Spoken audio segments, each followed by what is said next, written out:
الحمد لله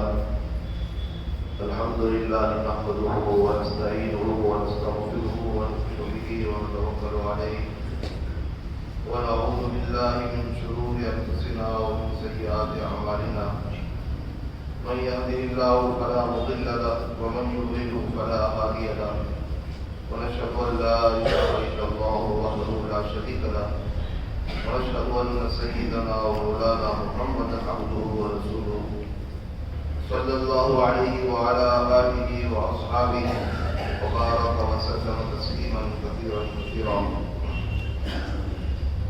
أما بعد فأعوذ بالله من الشيطان الرجيم. بسم الله الرحمن الرحيم.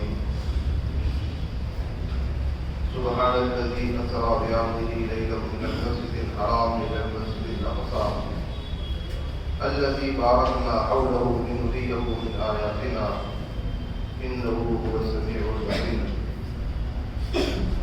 وقال تعالى لقد رأى من آيات ربه الكبرى. صدق اللہ العظیم. بات کو شروع کرنے سے پہلے ایک مرتبہ سرکار دو عالم جناب رسول اللہ صلی اللہ علیہ وسلم پر درود پاک پڑھیے.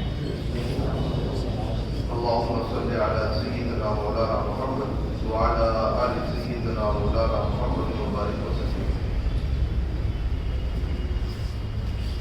بزرگان محترم، جیسا کہ ہم سب کو معلوم ہے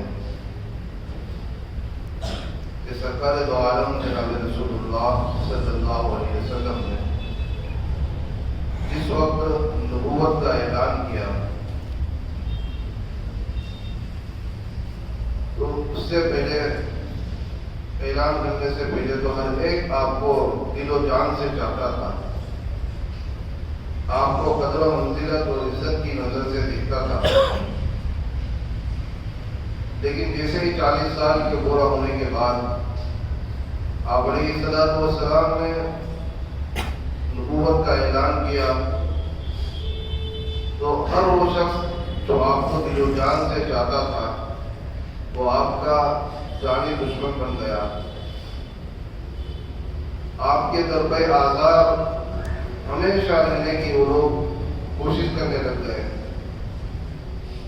اتنے مخالف ہو گئے کہ آپ کا جینا دوہر ہو گیا.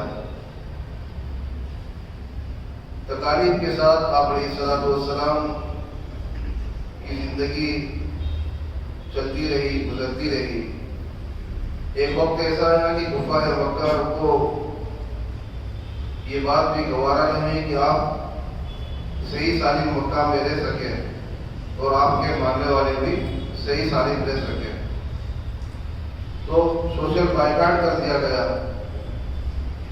شیخ ابی طالب جو ایک گھاٹی ہے وہاں پر 3 سال تک آپ کو قید کر دیا گیا، آپ کو اور آپ کے ماننے والوں کو. اس کی مستقل تفصیل ہے. وہ 3 سال اللہ کے حکم سے پورے ہو گئے اللہ کی مدد سے.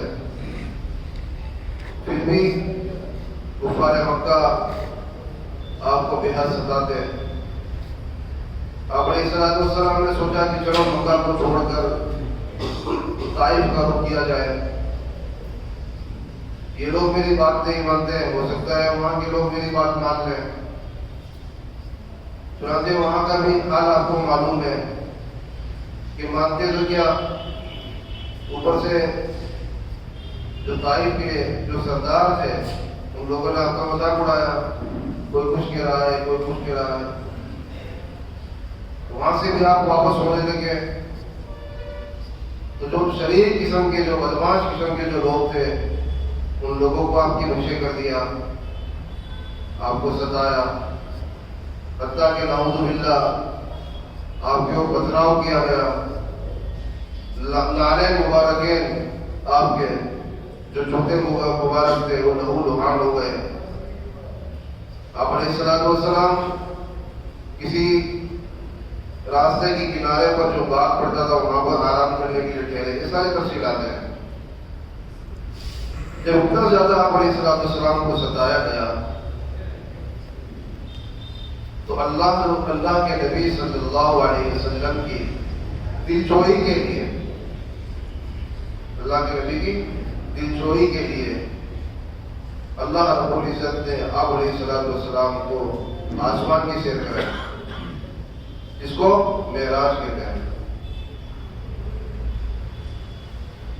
اللہ رب العزت نے نبی اکرم صلی اللہ علیہ وسلم کو جو 15ویں پارے کے اندر اور 27ویں پارے کے اندر اس واقعے کو، اس سفر کو بیان کیا ہے کہ اللہ تعالیٰ نے اپنے نبی کو، اپنے بندے کو مسجد حرام سے لے گئے اور مسجد اقصیٰ تک رات کے وقت لے گئے، اور وہاں سے 7 آسمان، اس کے بعد سدرۃ المنتہا، اور اس کے بعد جہاں تک اللہ نے چاہا بلندی اللہ کے نبی علیہ السلام کو عطا فرمائی۔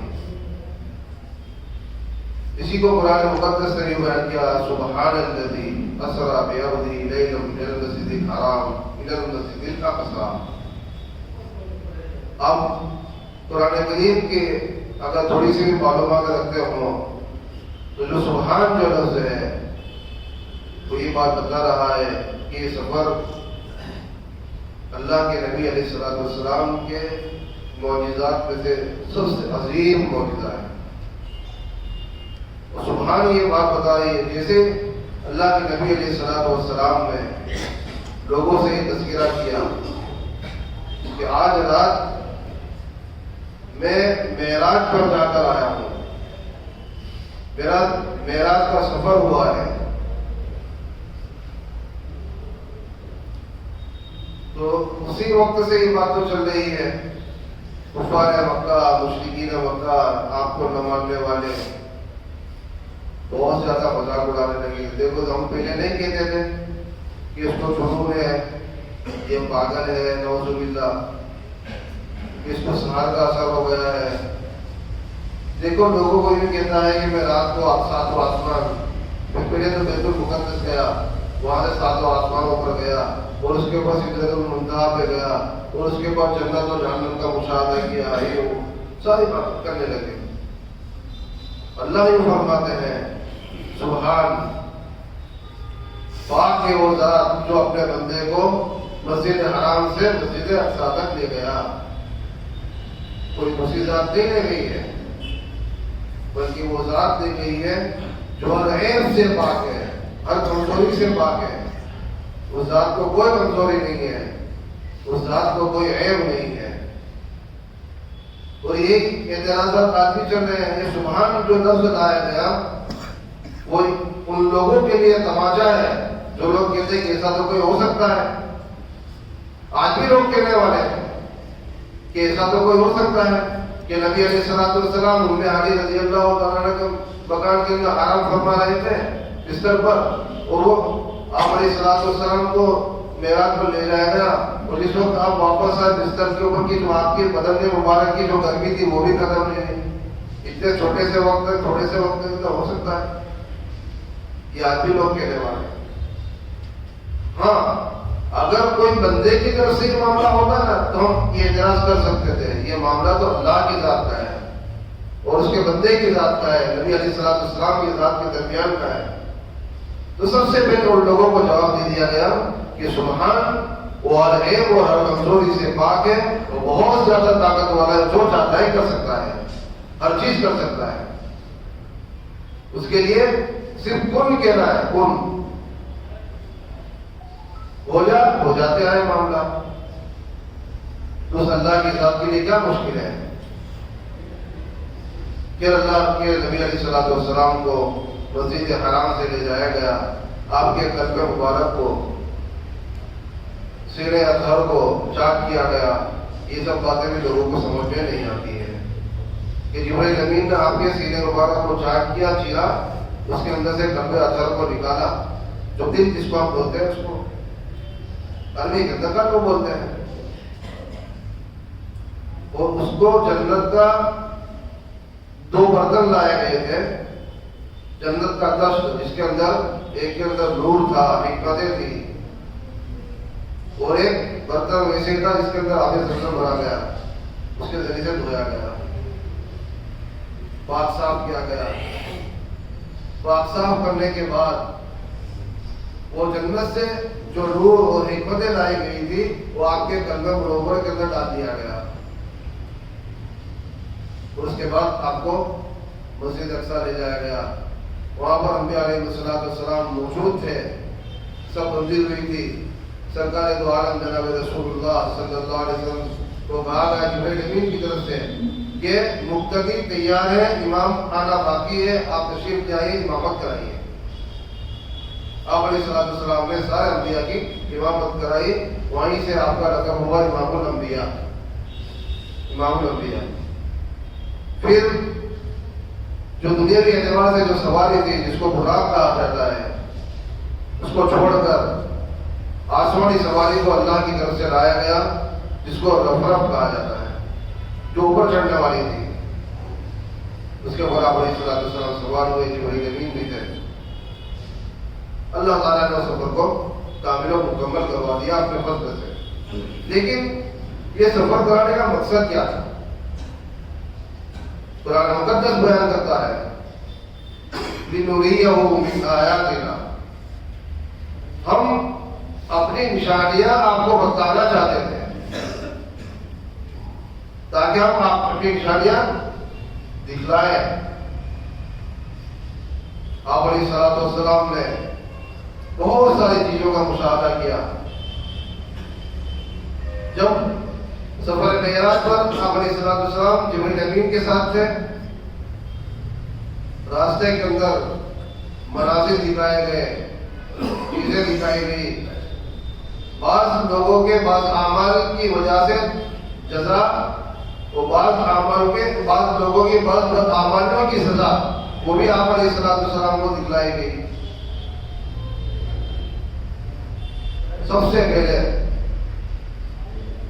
یہ بات ملتی ہے کہ اللہ کے نبی علیہ السلام کو جنت کی سیر کرائی گئی اور جہنم کا مشاہدہ کروایا گیا. اس سے کیا بات معلوم ہوتی ہے؟ اس سے کیا سبق ملتا ہے مجھے اور آپ کو؟ کہ جنت حق ہے، جہنم حق ہے.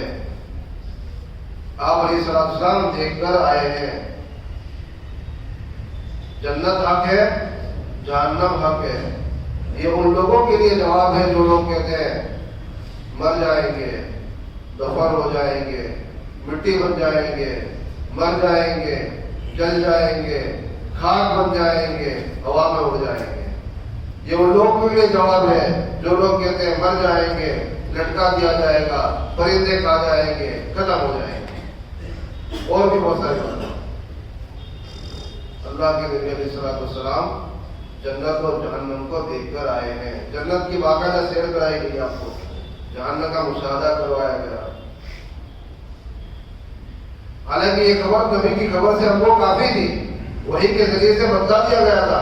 لیکن یہ اتنی اہم چیز ہے کہ آپ علیہ السلام خود اپنی آنکھوں سے دیکھ کر آئے ہیں اور یہ امت کو بتایا ہے کہ میں نے جنت اور جہنم کو دیکھا ہے.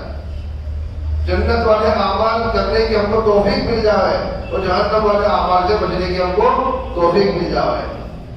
اس لیے باقاعدہ آپ کو بلایا گیا. راستے کے اندر کچھ مناظر دیکھے جو میرے اور آپ کے لیے غلط ہے، جو میرے اور آپ کے لیے غلط ہے. قصہ کہانی واقعات بیان کرنا اس سے کوئی حل نہیں. ہر واقعے کے پیچھے، ہر قصے کے پیچھے کوئی نہ کوئی اگر میں اور آپ سبق لیں گے تو واقعہ کام کا ہے، ورنہ کچھ کام کرے. راستے کے اندر عجیب مناظر دکھائے گئے. اللہ کے نبی صلی اللہ علیہ وسلم کے منظر دکھایا گیا کہ بعض لوگ کھیتی باڑی کر رہے ہیں، کھیتی کر رہے ہیں. جیسے دانے کو ڈالتے ہیں فصل اگ جاتی ہے، لہلہا جاتی ہے، سرسبز و شاداب ہو جاتی ہے، آباد ہو جاتی ہے. عجیب منظر. اللہ کے نبی علیہ السلام نے جبرائیل امین سے پوچھا، جبرائیل یہ کیا معاملہ ہے، یہ کون لوگ ہیں؟ بتایا گیا یہ وہ لوگ ہیں جو صدقہ کرنے والے ہیں. ان کے اعمال کو اللہ تعالیٰ ایسے قبول فرماتے ہیں جیسے کہ یہ کھیتی، کہ کہ فوراً قبول ہو جاتا ہے اور اس کا اجر فوراً دیا جاتا ہے۔ آگے سفر شروع ہوا، ایک عجیب منظر دیکھا، بہت عجیب منظر دیکھا۔ اللہ تعالیٰ ہم تمام کو حفظ و امان میں رکھے، اللہ تعالیٰ ایسے مناظر سے ہماری حفاظت فرمائے۔ ایسا عجیب منظر دیکھا کہ پتھروں کے ذریعے سے، بڑے بڑے پتھروں کے ذریعے سے سر کچلے جا رہے ہیں۔ اتنی زور سے پتھر مارے جاتے ہیں کہ سر کچلا جاتا ہے، وہ پتھر دور چلا جاتا ہے، پھر اس پتھر کو واپس لایا جاتا ہے، سر صحیح سالم ہو جاتے ہیں، واپس وہ سر ایسے ہو جاتے ہیں، پھر مارتے ہیں، پھر کچلایا جاتا ہے۔ جبریل کیا ماجرا ہے، کیا معاملہ ہے، یہ کون لوگ ہیں؟ یہ وہ لوگ ہیں جو نمازوں میں سستی کیا کرتے تھے، یہ وہ لوگ ہیں جو نمازوں میں سستی کرتے ہیں۔ یہ سر اللہ کے سامنے جھکانے کو منادی آواز دیتا تھا، اللہ اکبر اللہ اکبر، حی علی الصلاۃ حی علی الفلاح، آؤ کامیابی کی طرف، آؤ نماز کی طرف۔ لیکن یہ سر اللہ کے سامنے نہیں جھکتا تھا، اب اس سر کو کچلا جا رہا ہے۔ کتنا ڈر کا مقام ہے، کتنی حیرت کا مقام ہے۔ نہ آؤ کل کے دن کی طرف تو پرسوں کے دن کی طرف۔ کن کن لوگوں پر ترس کھایا جائے؟ جن لوگوں پر جو لوگ ترس کھاتے ہیں وہ لوگ بھی اس کے اندر مبتلا اور اس آزمائش کے اندر مبتلا ہیں۔ لوگوں پر کتنا رونا رویا جائے، لوگوں پر اہل اللہ کتنا دل جلائیں گے، یہ لوگوں میرے اور آپ کے اوپر اہل اللہ اور اللہ والے بزرگ کتنا روئیں گے۔ کیا ان کے آنسوؤں کے لاج مجھے اور آپ کو نہیں ہے؟ کیا مجھے اور آپ کو شرم ابھی تک نہیں آ رہی ہے؟ الم یعن للذین آمنوا ان تخشع قلوبهم لذکر اللہ، کیا ابھی بھی ایمان والوں کے لیے وہ وقت نہیں آیا کہ ان کے دل اللہ کی یاد سے ڈر جائے؟ مغرب کا وقت تھا، کل بھی مغرب کا وقت تھا، پرسوں بھی اللہ کا منادی پکار رہا تھا، آؤ کامیابی کی طرف، آ جاؤ نماز کی طرف۔ اور ہم تھے کہ پتہ نہیں کن گلچھڑوں کے اندر لگے ہوئے تھے، ستم بالائے ستم، یہ کہ ہم کو کوئی اللہ کے منادی کا، اللہ کے مؤذن جو آواز دے رہا تھا اللہ کی کبریائی اور بڑائی کا، اس کو بات، اس کا کوئی پاس و لحاظ نہیں، بلکہ ہم نے وہ حرکتیں کی، ہم نے وہ حرکتیں کی، پیشوں کو آگ میں جلایا کہ شاید اگر میں بات کہوں تو غلط نہیں ہوگا۔ آسمان کی اجازت مانگ رہا تھا، پانی دادا اجازت دے دی، ہم کو بڑھ جائے۔ زمین اجازت مانگ رہی ہوگی، اگر میں بات کہوں غلط نہیں ہے کہ باری تعالیٰ اجازت دیجیے ان لوگوں کو ہم دزا دیں۔ ارض و سما، چشمے فلک نے یہ منظر عجیب دیکھا کہ بعض لوگ مسجدوں کی طرف جا رہے تھے اور بعض لوگ گند لا رہے تھے۔ عجیب منظر، نمازوں کے اندر سستی، نمازوں سے بے پرواہی، یہ سر اللہ کے سامنے نہ جھکنا بہت بڑی بے غیرتی کی بات ہے۔ اللہ تعالیٰ ہم کو صحیح معنوں میں نمازی بنا دے گئے اور نمازوں کی قدردانی کی توفیق عطا فرمائے، اور اللہ کی ذات کی، اللہ کے نبی علیہ السلام کی اور اللہ کے نبی کے جو لایا ہوا جو دین ہے اس کی قدر و منزلت کی توفیق و سعادت عطا فرمائے۔ بہت ڈرنے کا مقام ہے۔ ایک منظر دیکھا کہ بعض لوگوں کی شرمگاہوں پر چیزیں بندے ہوئے ہیں، بعض لوگوں کی شرمگاہوں پر چیزیں بندے ہوئے ہیں، ان کی عجیب حالات ہیں۔ اور بعض لوگوں کے جو دیکھا گیا کہ ان کے جو ناخن ہیں وہ لوہے کے ہیں، تانبے کے ہیں، ان لوہوں کے ناخنوں کے ذریعے سے اپنے چہروں کو نوچ رہے ہیں، اپنے سینے کو نوچ رہے ہیں۔ اور بعض منظر دیکھا کہ کچھ ہانڈیاں پڑی ہوئی ہیں، 2 برتن پڑے ہوئے ہیں، ایک کے اندر اچھا بالکل تازہ کھانا پڑا ہوا ہے، اور ایک برتن کے اندر باسی سڑا ہوا کھانا پڑا ہوا ہے. تازے کھانے کو چھوڑ کر باسی کھانا کھایا جا رہا ہے. یہ عجیب منظر. بعض لوگ مردار کھا رہے ہیں. ایسے حالات دیکھیں.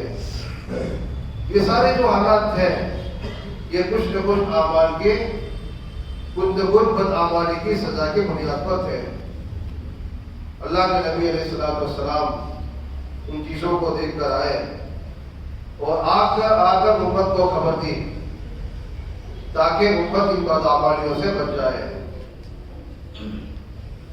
عجیب معاملہ ہوا جب سرکار دو عالم جناب رسول اللہ صلی اللہ علیہ وسلم یہاں پر جب تشریف لائے دنیا کے اندر, جب عالم بالا سے جب سیر کر کر آئے اور لوگوں کو بتایا کیا تجھے یہ سفر میسر ہوا اللہ کی جانب سے, اللہ کے قدرت سے. لوگوں نے مذاق اڑائی اور الٹے سیدھے سوالات ہم بھی کرتے ہیں کہ ایسا تو ہوتا ہوگا, ایسا تو ہوتا ہوگا, ویسا ہوتا ہے. تیری سوچ محدود ہے, سوچ کو بڑی کر لے. بعض لوگ تو کہتے ہیں کہ دنیا کے جو عالم ہے, جو دنیا ہے ختم ہو جاتا ہے, پھر آسمان کے اوپر خلا ہے, بہت سارے اسپیسز ہے, وہاں کیسے جائے گا انسان؟ وہاں تو رکاوٹ ہے. وہ تیرے لیے رکاوٹ ہے, اللہ کے لیے رکاوٹ ہے. جب نبی علیہ السلام ان تمام مشاہدات کر کے واپس آئے, کفار مکہ نے اعتراض شروع کر دیے. اچھا چلو بتاؤ, تم بولتے ہیں تم جا کر آئے اور تم کہتے ہیں مسجد اقصی میں گیا. چلے بتاؤ مسجد اقصی کے دیوار کے اندر جو کھڑکیاں لگی ہوئی کتنی کھڑکیاں ہیں, اس کے پلر کتنے ہیں, اس کے روشن دان کتنے ہیں, یہ واحد سوالات شروع کی ہے. بھائی ہم کئی وقت سے یہاں پر جمعہ پڑھانے کے لیے آتے ہیں, آپ تک مجھے معلوم نہیں ہے یہاں پر بیٹھ کر بیان کرو ساری کھڑکیاں میرے سامنے, مجھے معلوم نہیں کہ اس مسجد کے اندر کھڑکیاں کتنی ہیں. تو جو ہستی ایک مرتبہ جا کر آئی ہو اور تھوڑے سے وقت کے لیے جا کر آئی ہو, اس پہ ایسے واحد سوالات. لیکن نبی علیہ السلام کے معجزات اللہ کو دکھلانے تھے امت تک, لوگوں تک. مستقل مسجد اقصی کو سامنے کر دیا گیا. آپ علیہ السلام دیکھیے کس کو دیکھتے تھے اور دیکھ دیکھ کر ان کو جواب دیتے تھے. یہ بھی میرے نبی کا معجزہ ہے. کیا سبق مل رہا ہے مجھے اور آپ کو کہ وحی کے آگے جو اللہ کی وحی ہوتی ہے, اس کے آگے میری اور آپ کی عقلیں مایوس ہیں, عقلیں دم توڑ دے گی. ہماری عقلیں جہاں ختم ہوتی ہے وہیں سے وحی کی ابتدا شروع ہوتی ہے. کیا سبق ملتا ہے مجھے اور آپ کو اس واقعے سے کہ جو حق کا جو داعی ہوگا, جو اللہ کا جو داعی ہوگا, اللہ کے دین کا, اس کو اپنے کام کے اندر لگے رہنا چاہیے.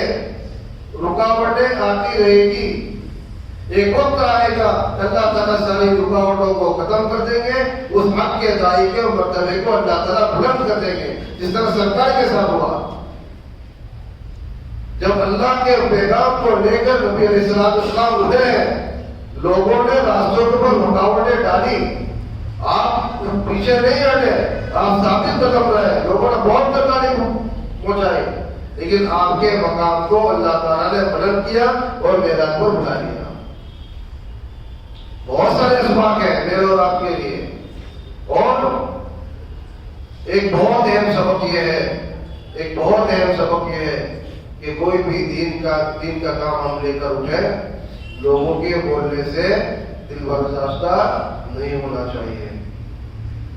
دین کا کام جب انسان لے کر اٹھے گا, اگر وہ اللہ کی نگاہ کی طرف آگے ہے, اگر وہ صحیح کام ہے, اگر ہم دین کا کام لے کر اٹھیں گے, الٹا سیدھا بولنے والے لوگ ہوں گے, لیکن ہم ان کی باتوں کو نہیں مانیں گے, ان کی باتوں کو نہیں سنیں گے, اللہ کا کام کرتے رہیں گے, اللہ تعالیٰ راستے کھولتے چلے جائیں گے. اور اس سفر کے اندر بہت محترم نشان ایک چیز کو عمل کو ہم کو دیا گیا ہے اور نماز کا تحفہ ہے. اس کے اوپر پابندی کے ساتھ عمل کریں گے انشاءاللہ. زندگی باقی رہی, پھر آئندہ جمعہ کو بڑا کر کریں گے. اللہ تعالیٰ سے دعا ہے کہ اللہ تعالیٰ ان باتوں کو مختصر سی باتیں ہیں لیکن کچھ باتوں کو سوچ سمجھ کر عمل کرنے کی توفیق عطا فرمائے. انشاءاللہ اللہ